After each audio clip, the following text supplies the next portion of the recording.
What are you doing? How much did you put in? What? Oh God, turn it off! Turn it off! Turn it off!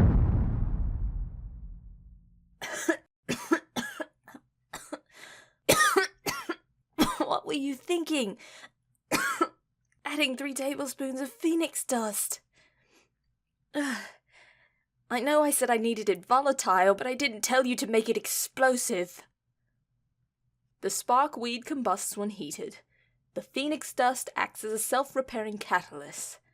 Add too much, and you damn near create a threat that can blow up for weeks. Why didn't I treat the dust with nymph spit?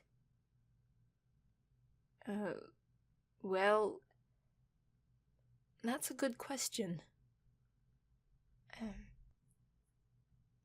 Note to self. Next trial, pre-treat the phoenix dust with nymph spit. May dampen combustion. Now don't get all smug. You're still the dope that put in too much and almost blew us to high heaven. Great. Now I'm all covered in soot. You too. You're filthy. Come on, let's go get cleaned off and take a break.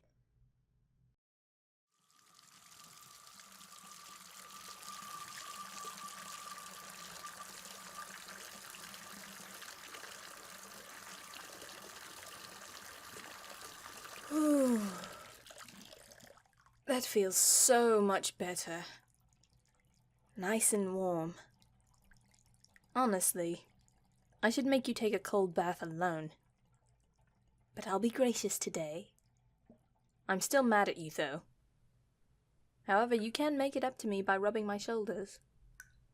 I've been a bit tense, and we've been so busy with our little projects. So unless you want to enjoy the night with the cat, I'd get to massaging. Yep, right there. Good work. I'll tell you when to stop. That's the spot.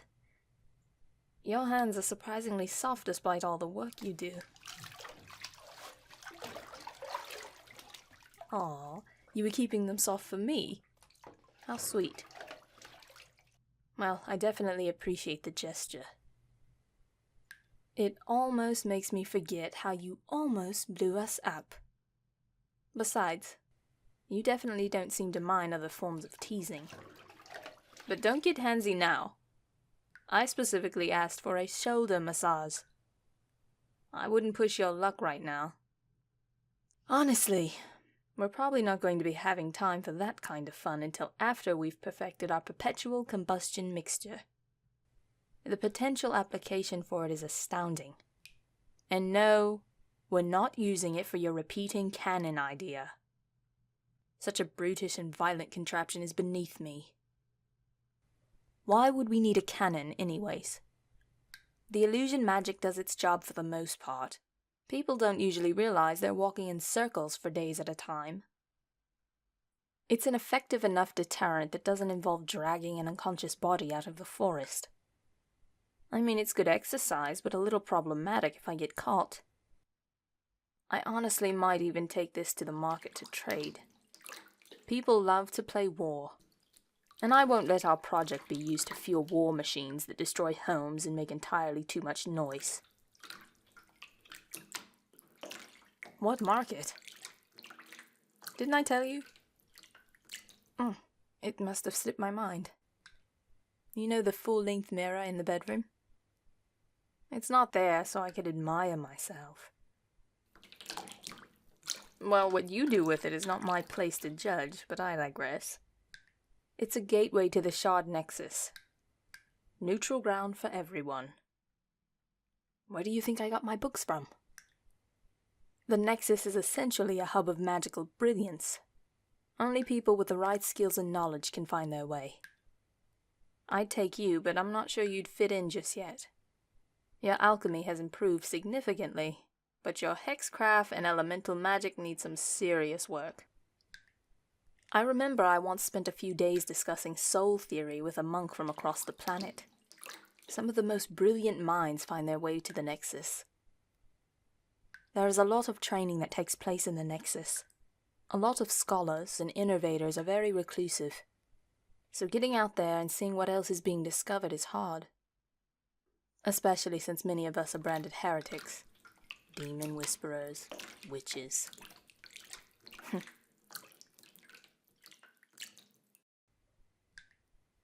Yes, I know you've apologized for that. But I still find it unfair that since people abuse the power that many others do not, all of us are condemned. The worst I've done is play some nasty pranks on people who disrespected me. I've never placed a full death curse on someone's family or devastated a community's food supply with pestilence and famine. Sadly, many people outside of the magical community are idiotic and ignorant. Not you. You used to be ignorant. Next to me, anyone seems like an idiot. Not your fault. I'm just that good. Mwah. Oh, don't look so glum. You may be an idiot, but you're my idiot, so maybe some of my genius will rub off on you. Speaking of which, you can stop now. My shoulders are feeling much looser. Could you do me a favor and turn around for a second? You know what? Just close your eyes and I'll be right back.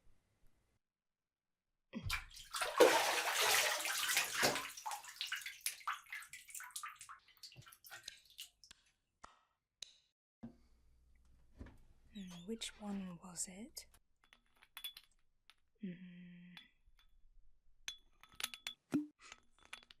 Not that one. Was it the yellow one? Oh wait. Here it is.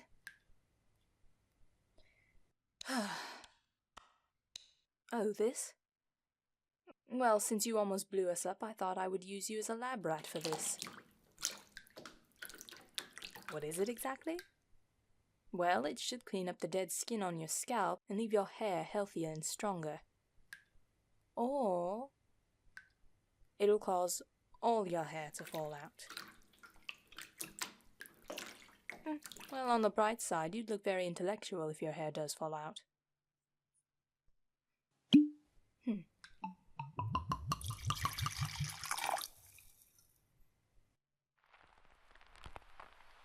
Okay.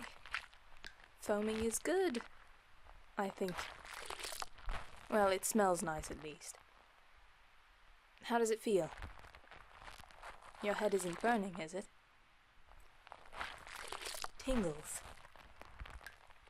Okay, that bodes well for you. We'll let this sit for a bit then. Move over, I'm getting back in.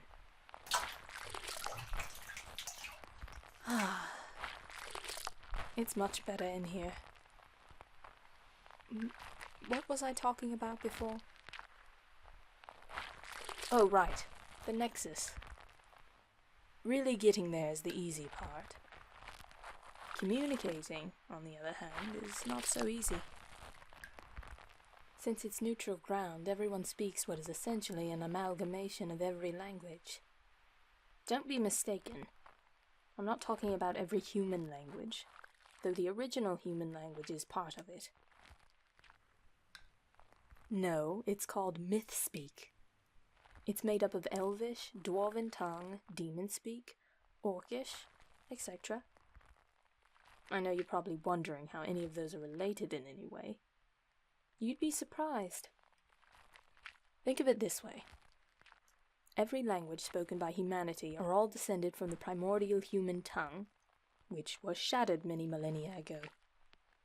The story goes that once all the races of the world lived together in a careful balance, each race holding something over the other.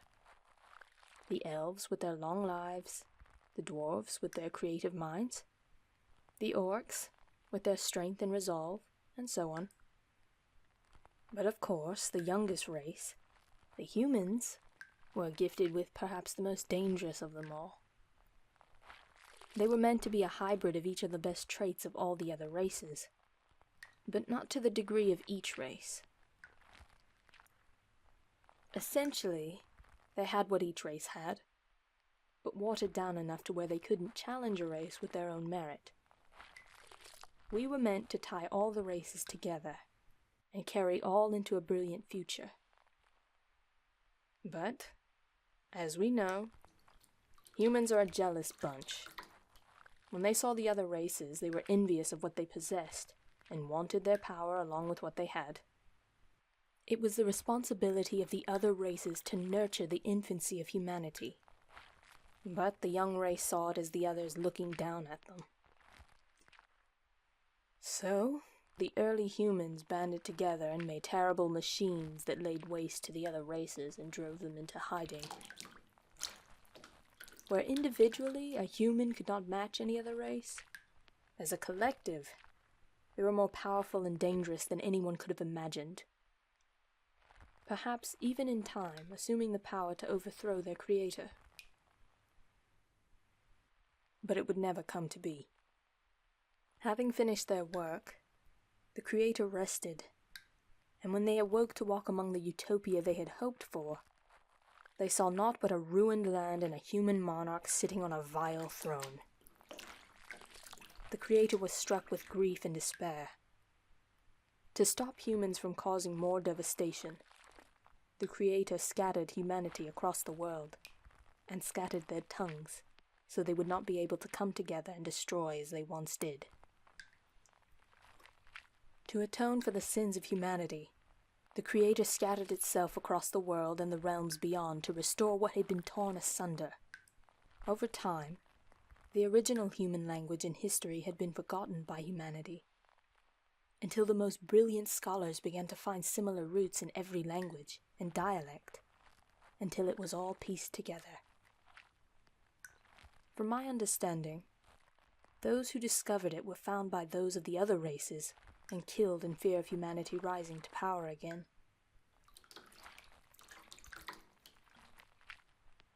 Do I know it? Of course I do. I told you, to communicate in the Nexus you would need to know that, and all other languages. By then, a council is formed to listen to the moment a primordial word was uttered. If no evil intent was noted, they would be allowed to live. In fact, the council created the Nexus in order to help grow the future the creator intended. Anyways, that's enough of that. That story bums me out. Let's wash that out and see if you're bald.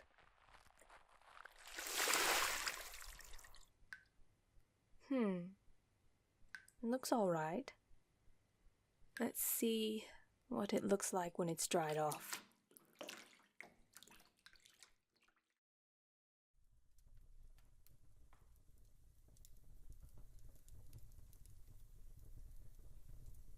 Okay.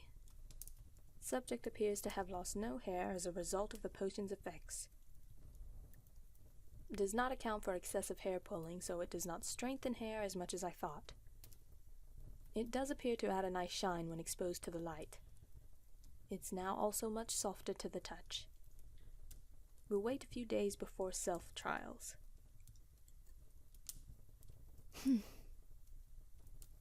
Maybe I should shave your head and make a pillow from the hair.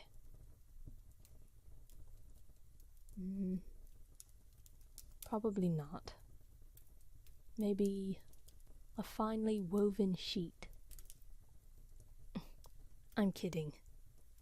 I need a lot more hair for that. Or maybe more heads.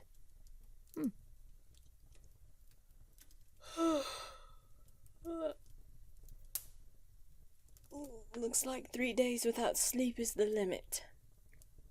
Come on. You can sleep in the bed.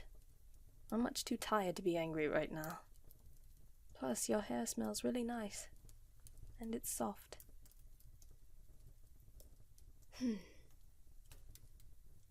We'll get back to work tomorrow. Or maybe the day after.